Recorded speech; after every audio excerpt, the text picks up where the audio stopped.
हमेशा हारने वाला हार नहीं मानता और जीतने वाले की जीत मशकूक हो जाती है। तो प्राइम मिनिस्टर साहब ने मुझे ये टास्क दिया कि हमने लोकली एक मशीन बनानी है। टेक्नोलॉजी का सहारा लेते हुए हम इस बहस को ही ख़त्म कर दें कि इलेक्शन फेयर हुआ है या रिग्ड इलेक्शन है।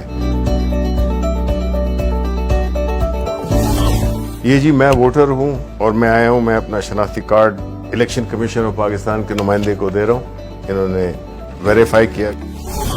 फिर मैं यहाँ पे आता हूँ, यहाँ पे प्रिजाइडिंग ऑफिसर खड़े हैं। प्रिजाइडिंग ऑफिसर मेरा आईडी कार्ड चेक करते हैं और मुझे क्लियर करते हैं कि मैं अपना वोट डाल सकता हूँ। इन्होंने यहाँ से बैलेट का प्रेस किया और मैंने अपनी पसंद के कैंडिडेट को देखते हुए, इंतखाबी निशान भी है और नाम भी है, तो मैं अपना वोट दे रहा हूँ जी जुबैर जट को, बैट। ये मैंने दबा दिया अपना वोट, ये यहाँ से वोट निकल आया।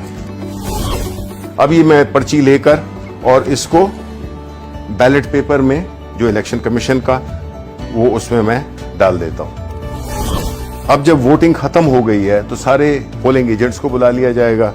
प्रिजाइडिंग ऑफिसर कहेंगे कि जी टाइम वोटिंग का ख़त्म हो गया है, कोई वोटर मौजूद नहीं है जो पोलिंग स्टेशन है, सबकी तसल्ली हो गई। आप इस सील को खोलेंगे जो कि पहले इसमें स्टार्ट था, जब पोलिंग स्टार्ट हुई थी तो उन्होंने स्टार्ट का बटन दबाया था, अब ये क्लोज का बटन दबाएंगे। अब पोलिंग बिल्कुल बंद हो गई। अब अगर ये भी करना चाहें, स्टार्ट का बटन भी दबाना चाहें दोबारा, तो ये नहीं कर सकते।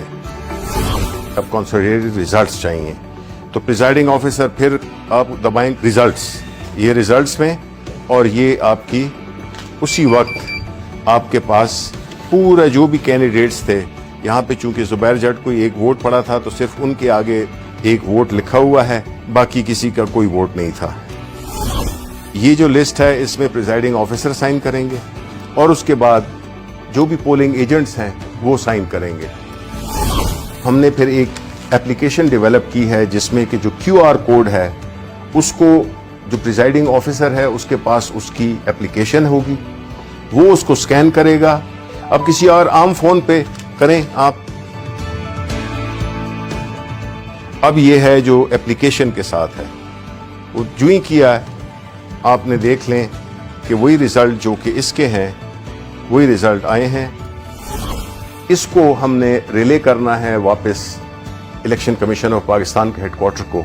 वो फिर एक टेक्नोलॉजी जिसको कि ब्लॉकचेन टेक्नोलॉजी कहते हैं, उसके इस्तेमाल से कुछ सेकंड में ये जो है तो रिले हो जाएगी और पहुंच जाएगी एक बहुत ही छोटी फाइल की सूरत में, किलोबाइट्स में मेरा ख्याल है, किलोबाइट्स में पहुंच जाएगी। तो ना सिस्टम बैठेगा और ना कोई और कॉम्प्लिकेशन आएगी।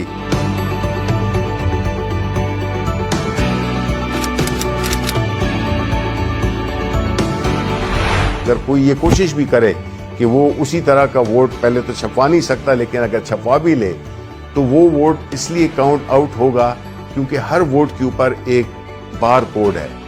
वो बार कोड जब आप स्कैन करते हैं तो वो आपको सिर्फ एक इंफॉर्मेशन देगा, सिर्फ ये बताएगा कि ये इस पोलिंग स्टेशन का बैलेट पेपर है। तो हमें जब पोस्ट ऑडिट इलेक्शन किसी को एतराज हो सकता है तो तब भी ये इंफॉर्मेशन के टाइम और जो पोलिंग स्टेशन है सिर्फ उसकी इंफॉर्मेशन होगी जो कि सबको दिखाई भी जा सकती है। ब्लॉकचेन टेक्नोलॉजी का जो बुनियादी कॉन्सेप्ट है वो यही है कि उसको चूंकि मल्टीपल उसकी लेजर्स होते हैं तो उसको कोई चेंज नहीं कर सकेगा, ऑल्टर नहीं कर सकेगा। तो इसलिए जो मसला था RTS का, जिसकी वजह से इसको इस पूरे अमल को एक बदनामी का सामना करना पड़ा, उसका हल भी हमने निकाल दिया है। जब एक वोट डल जाए तो ये मशीन डीएक्टिवेट हो जाती है और जब तक के बैलेट का बटन न दबाएं, प्रिजाइडिंग ऑफिसर वो जो इजाजत थी वो एक ही वोट के लिए थी।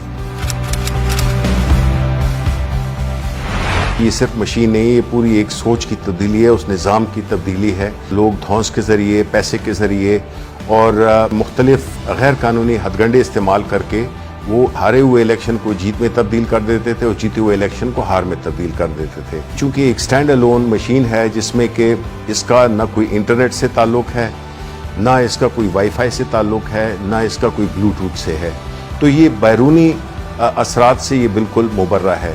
دوسری بات یہ ہے کہ اس مشین میں کوئی آپریٹنگ سسٹم نہیں ہے، جس کی وجہ سے اس میں نہ بگز ڈالی جا سکتی ہیں نہ اس کو ہیک کیا جا سکتا ہے. جو کوئی بدعنوانی ہو سکتی ہے یا کوئی شیطانی ہو سکتی ہے کہ کوئی اس میں ایلفی ڈال دے بٹنز میں، تب بھی اس کی مشین کی پرفارمنس میں فرق نہیں پڑے گا.